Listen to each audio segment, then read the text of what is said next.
Oke, Assalamualaikum warahmatullahi wabarakatuh. Sebelumnya, perkenalkan nama saya Jeki Hendrian. Saya merupakan salah satu mahasiswa Universitas Cyber Asia, kelas IFN 31, Prodi Informatika.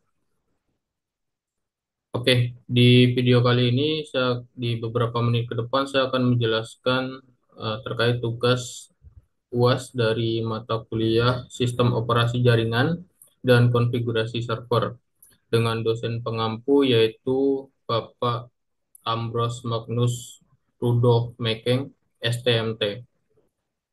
Oke, jadi di tugas UAS kali ini terdapat beberapa soal yang akan kita bahas. Yang pertama, ada ini terkait dengan protokol file transfer transfer protokol. Apa sih itu FTP gitu ya? Dan proses apa aja yang terjadi di dalamnya. Lalu terkait perbedaan antara web server dan Apache web server. Lalu menjelaskan terkait apa sih itu shell, ada file system, ada DACX atau Disability Action Committee 4X. Lalu terakhir, di sini ada tiga jurnal teknologi informasi terkait dengan sistem operasi jaringan dan konfigurasi server. Lalu nanti akan kita bahas, ada beberapa penjelasan yang akan kita bahas dari tiga jurnal tersebut, diantaranya di masing-masing jurnal apa masalah yang diangkat, lalu nilai inovasi dari setiap jurnal dan hasil serta manfaat penelitian dari setiap jurnal tersebut. Lalu eh, di nanti ini ya di beberapa itu untuk beberapa soal yang akan kita bahas di beberapa menit ke depan.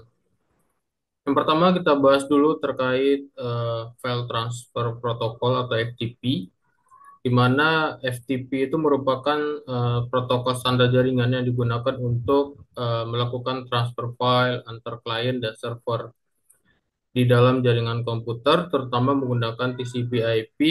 Jadi protokol ini dia bekerja di lapisan aplikasi atau application layer dari tujuh OSI layer gitu ya. Jadi dia bekerja di application layer atau layer ke 7.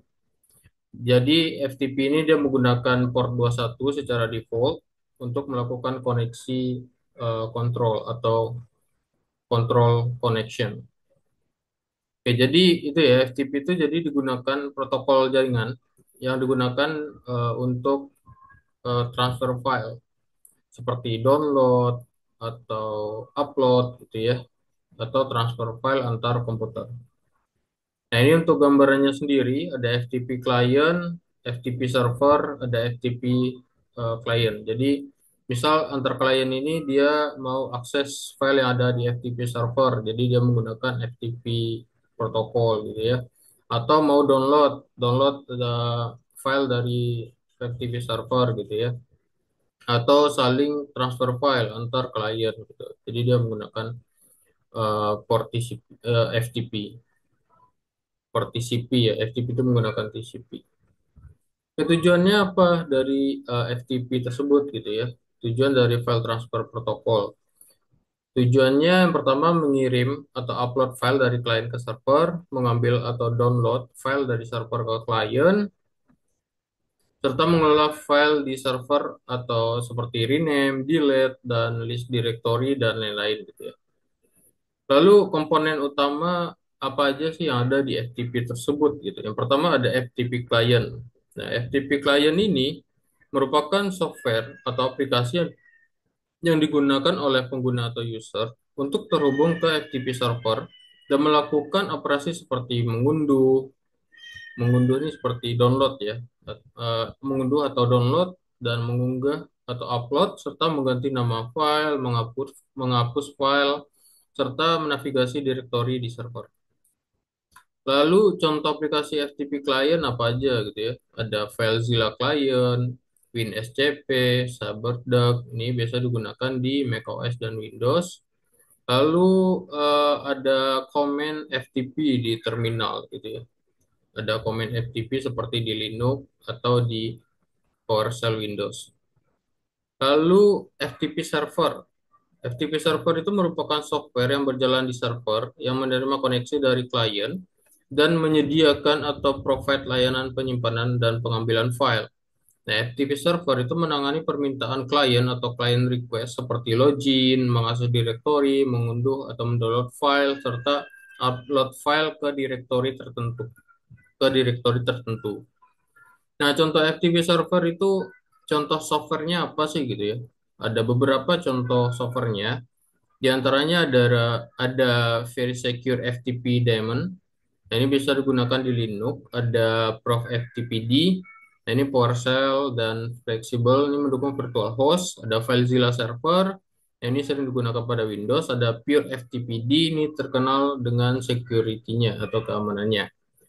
Lalu komponen selanjutnya ada Control Connection, di mana control connection ini adalah jalur komunikasi utama antara FTP client dan FTP server. Nah, ini sifatnya persisten ya. Jadi tetap aktif selama sesi berlangsung dan digunakan untuk yang pertama melakukan autentikasi, mengirimkan user dan password, lalu mengirim perintah FTP seperti list, ada CWD, ada ada store, ada quit, dan lain-lain. Lalu menerima respon dari server berupa kode status dan pesan. Nah, control connection ini dia menggunakan port 21 karena koneksi ini tidak digunakan untuk transfer file, hanya untuk komunikasi perintah atau komen, maka traffic datanya itu lebih kecil dibandingkan dengan koneksi data. Karena dia cuma tidak digunakan untuk transfer file ya, melainkan hanya untuk komunikasi saja. Lalu ada data connection, di mana data connection ini merupakan koneksi yang dibuat secara terpisah dari control connection sebelumnya dan digunakan untuk mentransfer data. Nah, data yang dikirim itu bisa berupa file yang didownload dari server klien. Nah, ini perintahnya reader tadi ya. Ada file yang diunggah atau diupload dari klien ke server. Ini perintahnya ada store. Lalu ada daftar isi direktori, ini perintahnya list. Nah, koneksi ini itu karakteristiknya yang pertama itu dia hanya temporary atau sementara. Jadi hanya dibuka saat terjadi proses transfer file dan listing directory, lalu ditutup kembali setelah selesai gitu ya. Nah, lalu karakteristik yang kedua itu dia menggunakan port yang berbeda. Itu tergantung pada mode operasi FTP-nya. Nah, mode operasi FTP-nya mungkin lebih lengkap nanti kita bahas setelah ini. Yang pertama ada active mode dan passive mode. Nah, server active mode itu dia server membuka koneksi ke klien menggunakan port 20, dan passive mode itu dia klien membuka koneksi ke server ke port acak atau random yang diformasikan ke server. Nah, data connection ini memungkinkan proses transfer yang efisien dan terpisah dari alur perintah eh, kontrol, sehingga kedua jenis koneksi ini bisa berjalan paralel atau berjalan bersamaan gitu ya. Lalu proses kerja file transfer protokol atau FTP ini bagaimana gitu ya. Yang pertama, koneksi control atau control connection ini dia menggunakan TCP port 21, digunakan untuk apa sih gitu ya. Yang pertama untuk autentikasi user dan pass, ada perintah dan respon, return, store, list, dan lain-lain.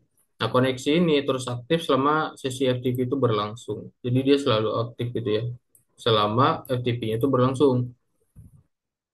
Nah, nanti proses FTP itu ada memutus koneksi gitu ya, nanti kita bahas. Lalu koneksi data atau data connection ini digunakan untuk mentransfer data, file atau data daftar direktori menggunakan port yang berbeda. Ini tergantung modenya. Aktif mode server membuka koneksi ke klien, dan pasif mode itu klien membuka koneksi ke server. Nah, koneksi ini dibuat dan ditutup untuk setiap transfer data. Nah, ini operation mode yang ada pada FTP gitu ya. Ada active mode, ada passive mode. Ini ada FTP client, FTP server. Pada active mode ini dia melakukan command channel lalu data channel. Nah, ini portnya ya. Command channel menggunakan port 21, lalu data channelnya menggunakan port 20. Jadi port yang berbeda. Lalu pada pasif itu sendiri, command channel yang menggunakan port 21, lalu data channelnya itu dia menggunakan random port atau port yang acak gitu ya. Nah, ini untuk active port nih. Klien membuka koneksi ke port 21.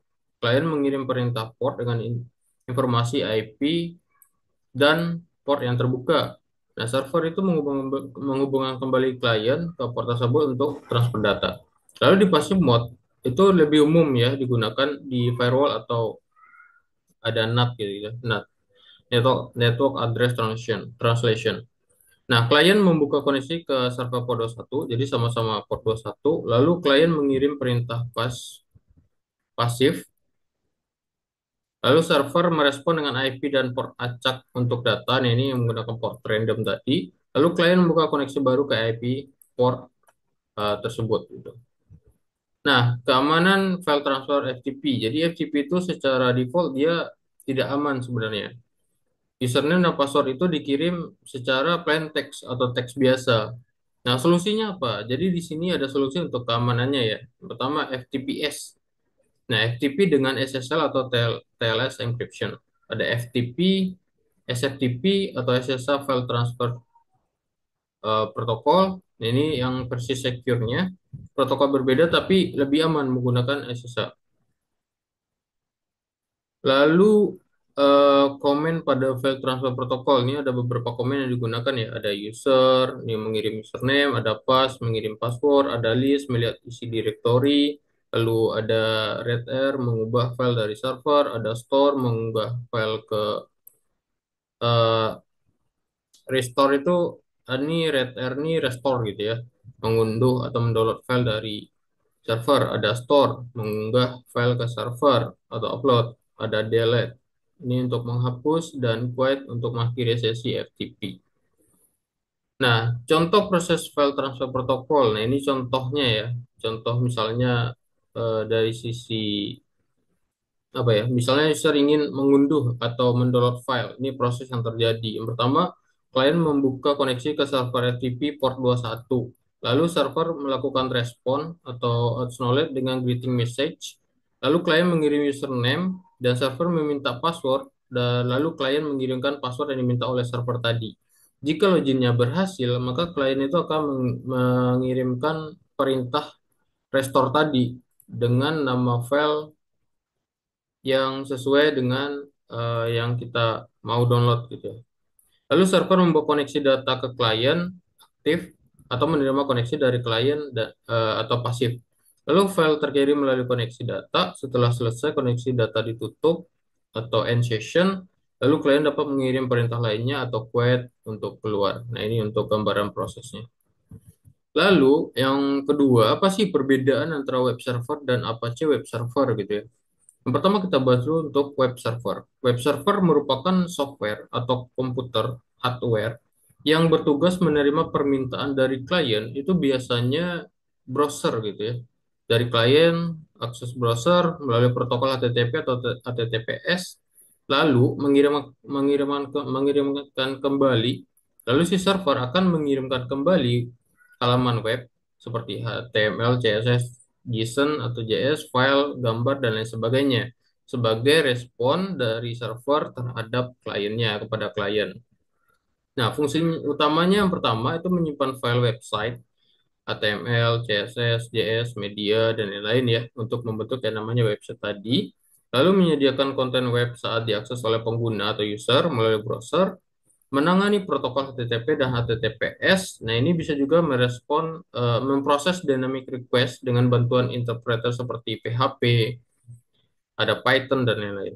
Nah, contoh web server contoh software dari web server itu ada Apache HTTP Server, Nginx, ada Lightspeed, Microsoft IIS, dan ada Node.js via Express.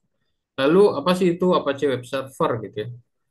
Nah, sedangkan Apache Web Server ini atau Apache HTTP Server adalah salah satu software web server paling populer dan sering digunakan di dunia. Dikembangkan oleh Apache Software Foundation. Nah, ini dirilis pertama kali tahun 1995. Apache menjadi tulang punggung banyak website gitu. Nah, ciri-ciri Apache Web Server itu adalah open source dan gratis, sangat fleksibel dan modular, bisa ditambah modul seperti mod SSL, modul rewrite, dan lain-lain. Nah, ini biasanya digunakan untuk website statis dan dinamis dan terintegrasi juga dengan PHP, Perl, dan Python, dan lain-lain. Nah, mendukung konfigurasi kompleks lewat file .htaccess banyak digunakan dalam stack LAMP, ada Linux, Apache, MySQL, dan PHP. Nah, ini komparasi ya simpulannya. Kita lihat dari berbagai aspek. Nah, yang pertama definisi istilah untuk web server itu merupakan istilah umum untuk software yang melayani konten web. Jadi menyediakan konten web ya, web server gitu. Lalu Apache Web Server, ini salah satu software web server yang lebih spesifik.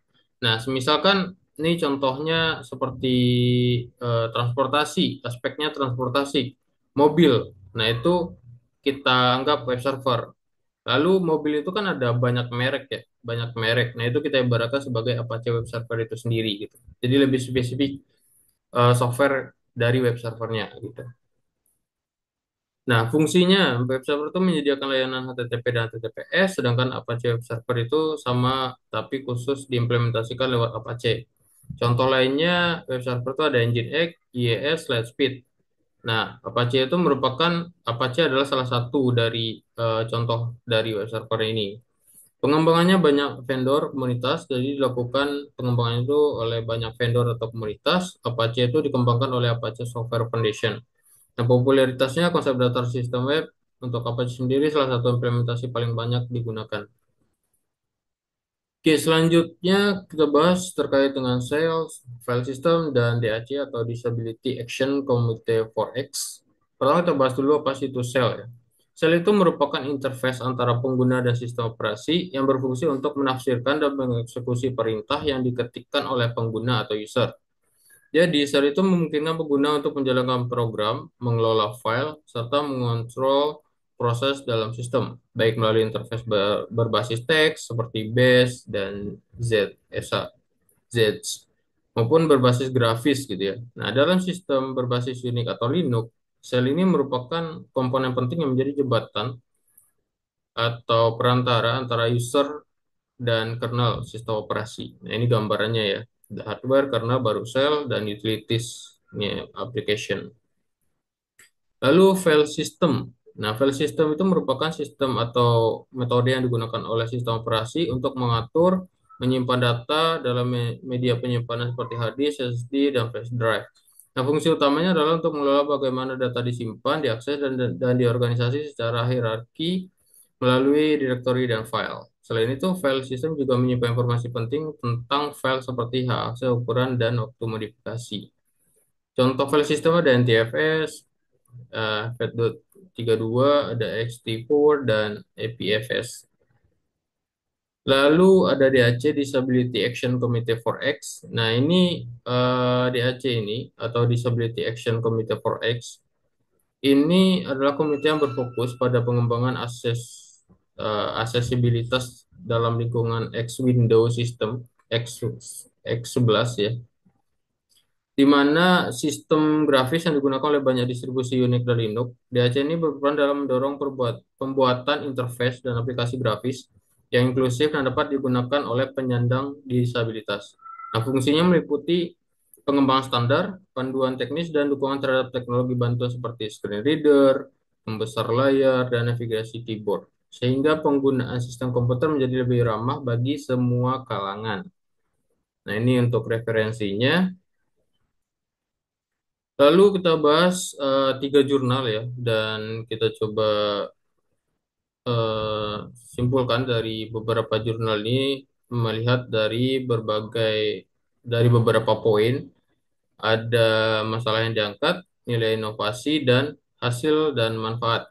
Pertama kita bahas dulu untuk jurnal yang pertama, judulnya adalah Struktur Sistem Operasi Windows dalam Mendukung Kinerja Operasional. Di sini penulisnya yang pertama ada Ramadan Ardi Iman Prakoso, yang kedua ada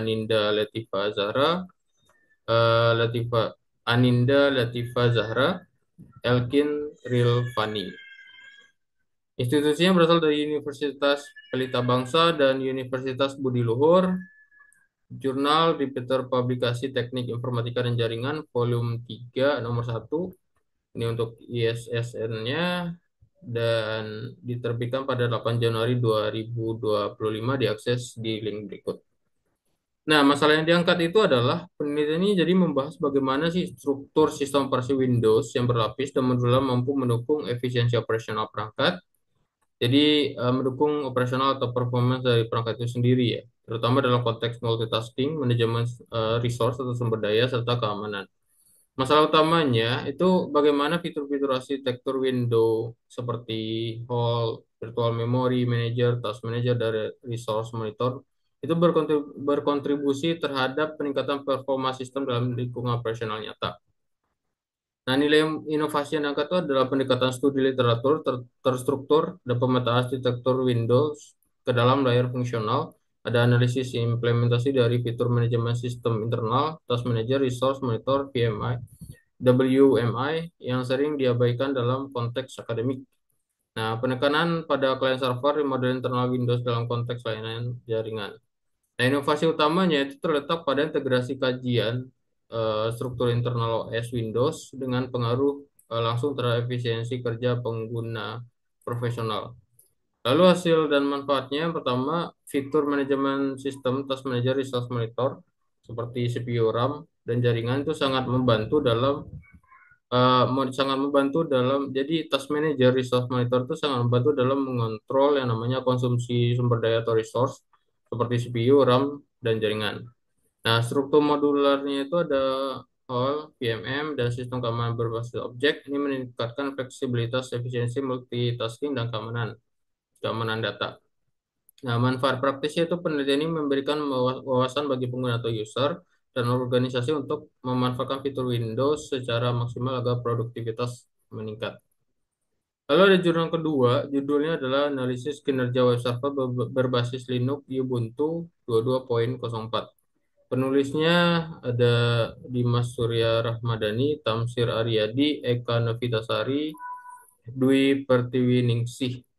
Berasal dari institusi Universitas Bina Dharma, Jurnal Tera Volume 5, Isu 1.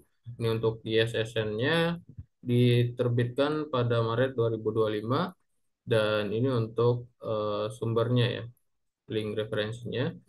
Untuk masalah yang diangkat, jadi penelitian itu mengangkat isu pengelolaan dan pengujian performa web server berbasis Linux Ubuntu 22.04. Ini khususnya menggunakan Apache Web Server. Permasalahan utamanya adalah bagaimana merancang, menginstal, mengkonfigurasi, dan menguji web server agar dapat memberikan layanan yang handal, efisien, dan aman, terutama dalam environment virtual atau virtual environment. Lalu nilai inovasinya adalah yang pertama, mengintegrasikan instalasi sistem operasi Ubuntu 22.04 Apache Server dan pengujian HTML statis dalam lingkungan virtualisasi seperti VirtualBox. Lalu melebarkan pengujian kinerja dengan curl, ping, dan browser, serta penerapan HTTPS sebagai penguatan aspek keamanan. Memberikan panduan praktis dan langkah-langkah demi langkah untuk instalasi web servernya, sangat aplikatif untuk pendidikan dan industri IT atau TI. Lalu hasil dan manfaatnya yang pertama, server Ubuntu 22.04 ini dan Apache berhasil diinstal dan dikonfigurasi tanpa kesalahan untuk hasilnya ya. Lalu web server mampu merespon permintaan pengguna dengan cepat dan stabil baik melalui browser, ping maupun CURL, CURL, CURL.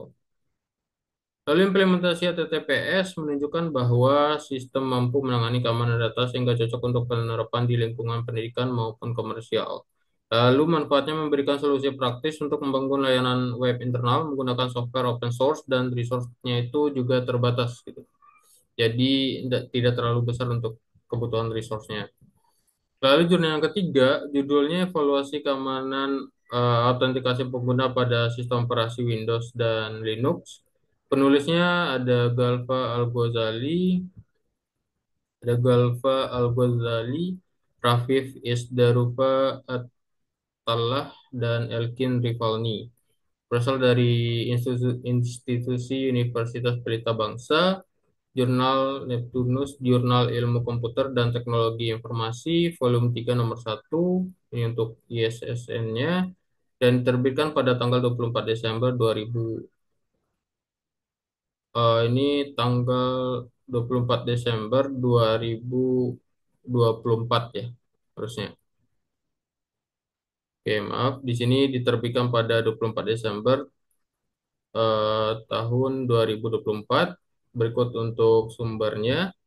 Dan masalah yang diangkat di sini adalah penelitian ini tuh mengevaluasi tingkat keamanan autentikasi pengguna pada dua sistem operasi utama yaitu Windows 10 dan 11 dan Linux Ubuntu LTS. Permasalahan yang dikaji adalah perbedaan pendekatan autentikasi, kelebihan dan kerentanan masing-masing sistem, serta bagaimana faktor keamanan, fleksibilitas, dan stabilitas mempengaruhi sistem operasi dalam konteks autentikasi. Lalu mengkaji autentikasi, nilai inovasinya adalah mengkaji autentikasi berdasarkan 4 kategori utama. Jadi sesuatu yang diketahui dimiliki merupakan bagian dari diri dan dilakukan knowledge, possession, biometrics, dan behavior. Selanjutnya, nilai inovasi selanjutnya adalah perbandingan sistematis pada aspek multifaktor authentication atau MFA, biometrik, manajemen identitas, open source, dan kerentanan malware. Lalu nilai inovasi selanjutnya memberikan tabel analisis perbandingan dengan grafik visual untuk mendukung evaluasi antar sistem operasi. Lalu hasil dan manfaatnya apa gitu ya? Untuk hasilnya Linux unggul dalam hal keamanan karena yang pertama open source, fleksibel dan transparan. Yang kedua lebih tahan terhadap malware. Lalu yang ketiga dukungannya itu supportnya luas untuk berbagai metode autentikasi meskipun sering memerlukan konfigurasi tambahan. Lalu untuk Windows unggul dari segi yang pertama, jadi Windows itu unggul dari beberapa segi. Yang pertama, kemudahan penggunaan dengan fitur bawaan seperti Windows Hello, Active Directory, atau AD, dan konfigurasi biometrik langsung. Lalu yang kedua, itu cocok untuk organisasi besar dengan kebutuhan manajemen identitas terpusat. Lalu manfaat dari penelitian ini itu memberikan wawasan bagi organisasi dan pengguna dalam memilih sistem operasi sesuai dengan tingkat keamanan dan kebutuhan operasional. Ya, mungkin hanya itu yang bisa saya sampaikan untuk tugas UAS ini. Jika ada yang salah, mohon maaf. Kita bisa berdiskusi di kolom komentar. Mungkin hanya itu yang bisa saya sampaikan. Terima kasih. Wassalamualaikum warahmatullahi wabarakatuh.